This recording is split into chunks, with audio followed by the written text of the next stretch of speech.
Siapa cakap W motor tak bagus? Berapa ramai dia orang pakai atas jalan sekarang? Okay, kalau ikutkan RT3 ni dah lama dah dalam pasaran. Okay, daripada V1 dulu dah. Untuk korang yang nak mencari long distance, selesa, features banyak, harga mampu milik dan juga dengan jimat sebab tank dia besar, korang boleh try sekali W motor RT3. Sekarang ni pun stok pun dah tak banyak dah. Okay, sekarang ni pun Adli tengah menuju ke Petaling Jaya untuk sign agreement. Dia beli motor W motor RT3 ni. Bismillah. Alright.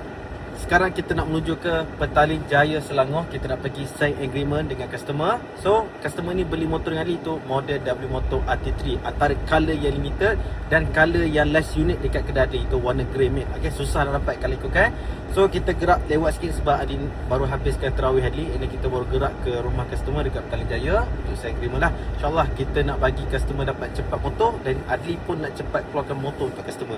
Okay, so terima kasih kepada Cik Rashid kita yang support Adli daripada Petaling Jaya beli motor dengan Adli dekat Seremban 2. InsyaAllah Adli akan bagi servis yang terbaik. Okay, jom kita tengok video sampai habis.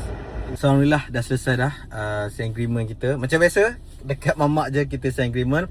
So terima kasih banyak kepada Cik Rashid kita kerana percaya Adli walaupun duduk luar daripada Seremban. Okay, sanggup beli dengan Adli semua. Terima kasih support Adli. Okay, terima kasih kepada Cik Rashid. Oh, siap belanja air lagi. Memang the best lah. Terima kasih banyak Adli ucapkan. InsyaAllah kepada korang semua yang mana lagi berminat dengan W motor RT3, kita masih ada stok lagi. Okay, InsyaAllah kita ada hijau lagi color.